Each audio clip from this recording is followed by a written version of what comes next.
Another truly insane story. Ashton, you got this one reading from AP. Oakton, Virginia, via AP. Former DEA agent charged with agreeing to launder millions of dollars for Mexican drug cartel. Damn, sounds like a good movie plot. What's your elevator pitch? A former DEA agent charged with agreeing to launder millions of dollars for Mexican drug cartel. Hey, Also like a bad movie. It could be, Steven Seagal is in this movie. There's a couple really good movies like this and a bunch of really bad movies. He's sitting like in this. Every scene. He just never stands. He's sweating. He doesn't come here. He doesn't move. Leave his seat. I'm gonna go to this. You put him in post. I'm just gonna go like this with my arms. Oh, I'm tired. Give me a second. Green screaming jumping out of the building.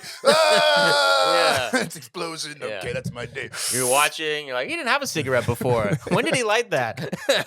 Just terrible inconsistencies. Yeah. His mouth has been like they had to Photoshop his lips because he just didn't get the right words. But let's get into the story. A former high-level agent with the U.S. Drug Enforcement Administration and an associate have been charged with conspiring to launder millions of dollars and obtain military-grade firearms and explosive for a Mexican drug cartel, according to an indictment unsealed Friday in New York. I love saying the word military-grade. That shit just sounds hard. Paul Campos, 61, of Oakton, Virginia, who retired from the DEA in 2016 after a 25-year career, and Robert Cincy, 75, of Boca Raton, Florida. Of course, where else do 75-year-olds come from? If you go to Florida to retire, just retire, bro. What are you doing? That's what I love about these old niggas. They're like, one last score. I ain't done yet. I got one last. Yeah.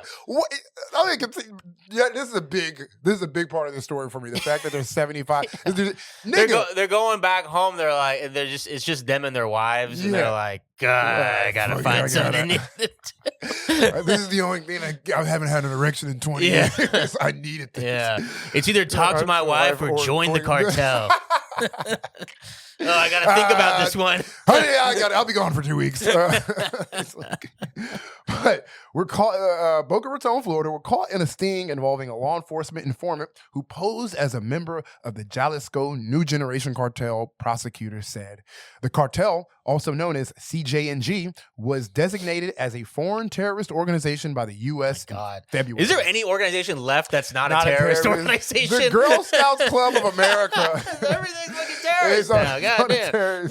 Being accused of terrorist used to mean something. Miss Rachel is part of a terrorist organization. She's part of Hamas and shit. That's crazy. Yes, the cartel, also known as CJNG, was designated as a foreign terrorist organization by U.S. in February. Campo and Cincy appeared Friday afternoon before a magistrate judge in New York who ordered them detained without bail. Their lawyers entered a not guilty pleas on their behalf. Over the past year, Campo and Cincy agreed to launder about $12 million in drug proceeds for the cartel and converted about $750,000 in cash to cryptocurrency, thinking it was going to go to the group when in reality, it went to the U.S. government. Damn. They did it. Damn. Dude, these DEA agents suck, dude. Damn, dog. How do you get caught up with an informant? Isn't that your whole job in the DEA? It didn't feel fishy. Is you deal with informants? You should know. Exactly. You should know. Like, damn, nigga, I did this. Oh my God. It makes no sense. It's like when I used to wait tables for years, but when I go to restaurants, the waiters, like whoever's waiting on me, they'll come up. You used to wait tables, didn't you? You could tell. I could just feel it. You the same way. You used to just feel the vibe. Like, oh, you a DEA, you an informant. I used to do this. I used to just know. 25 years. Like, what is the DEA if not a network of informants? Also, they are old. We have to. I mean, one of them is 75. This DEA guy is 62. That's not that old. Yeah, 62. You're actually. That's 62-year-olds scare me. 60-year-olds. I was watching this Mr. Beast video. It was 0 versus 100. Like they had all the ages fighting each other. What? Yeah. Like they had like every age 0 through 100, and they were like, "Who's gonna win? Which age is gonna win?" And the 60-year-olds were demons. Yeah. They had all these like the 60-year-olds were like, you think I got to 60 by being a bitch? Yeah. And like they were wiping the floor with like literally. I looked at 50s and 60s different after that video. I was like, yo, 70s and 80-year-olds are all old and sweet. They're like, I just had a good time. The 60-year-olds were like, I'm here to kill. Yeah. 60, you're like, I ain't done yet. 60 is like you have all your power. You're like, okay, I feel like I'm deteriorating, but I still got my powers left. And so you have your mind and you have like your cunning and your experience. Yeah. And you have your strength of just like your muscles.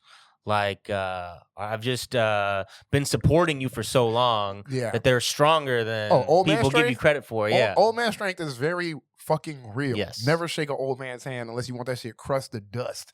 But I'll continue. The two men also said they would. Oh, sorry, that's not where it was. Over the past year. I read half of that sentence. Think it was going to the group when it really went to the U.S. government. They also provided a payment for about 220 kilograms of cocaine they were told would be sold in the U.S. for about $5 million, thinking they would get a cut of the proceeds, prosecutors said. These drug enforcement, what does DEA stand for? Drug Enforcement Agency. These drug enforcement officers, maybe that they just took their job. They just like, no, I'm enforcing you to take drugs. Like maybe it's we work both sides of like you know the spectrum. I work with drugs. It's just drugs in general. You know, a lot of people just think it's one side of it, but it's both. Yeah, you get people to do drugs, and you think I'm taking that drugs away. Don't do that. But you know, a lot of people think we're all about stopping people from doing drugs. That's a big misconception here at the DEA, the Drug Enforcement. The two men also said they will look into procuring commercial drones, AR-15 semi-automatic rifles, M4 carbines, grenade launchers, and rocket-propelled grenades for the car. Basically, whatever your Call of Duty loadout, these niggas was gonna get that for you. The Trump administration deemed them a terrorist organization, and they're like, all right, we got to make them a terrorist organization. You heard our man Donald Trump. Look, they do fucking mommy makeover or like a fucking one of those montages. Yeah. Where like, not quite right. Yeah. Like, you put the gun on them. Something. And they put the fucking a turban on. Yeah, suicide bomb vest. Yeah, that's there we go. Just like we did in Syria. It's like, the bomb vest. I'll just finish up here. Cincy's attorney, Amanda Kramer, unsuccessfully argued that Cincy should be freed while he awaits trial, saying he wouldn't flee partly because he has multiple health problems, including injuries from a fall 2 months ago, early-stage dementia, and type 2 diabetes. Cincy was convicted in the late 1980s and early 1990s of mail fraud, defrauding the government and stealing $2.5 million, said the prosecutor. He said the evidence shows Cincy also was engaged in a scheme to procure military-grade helicopters for a Middle East country. This guy, Cincy, he wasn't part of the DEA. This guy's been a piece of shit. Oh, yeah. He's not, he's just a bad guy. This is not. So I got a little interesting scoop on this Robert Cincy guy. I was doing a little bit more Googling, and I found...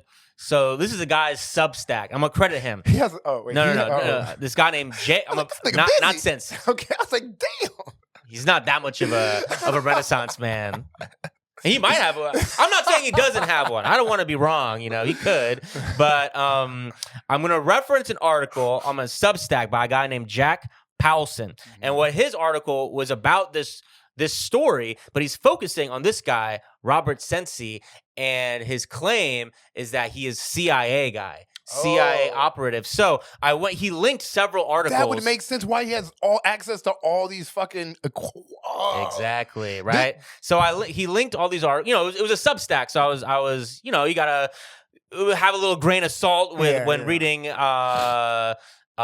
independent journalism is great, but it is independent. You gotta. So I was looking at all these articles he was referencing. It was like Washington Post and AP over the years that reference Robert Cincy. And yeah, it looks like all these credible news sources have over the years in various unrelated stories referenced Robert Cincy as a source, and it was stuff about the CIA, including the October surprise, which if you remember from U.S. history, was the Iran rescuing the hostages from Iran, the CIA, the October surprise was the theory that they specifically made sure to seal the deal on that rescue operation after Carter's administration was over and Reagan's administration was starting, so that Reagan can get credit for it, because the CIA obviously is going to be not with the woke ass Carter administration.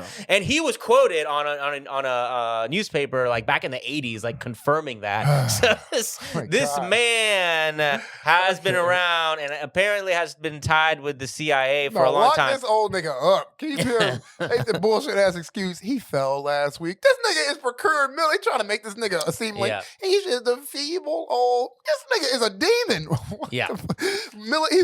Military helicopters, of course. Like how the fuck to a Middle East country? What country? I mean, it makes a difference. The thing that gets me is like, okay, now I'm just gonna go. Okay, if one because this was. It wasn't just a DEA agent, right? It was like a DEA agent and this guy who the article doesn't mention who this guy is. They're like a DEA agent named da-da-da and Robert Sensi, some guy who's 75 years old. Anyways.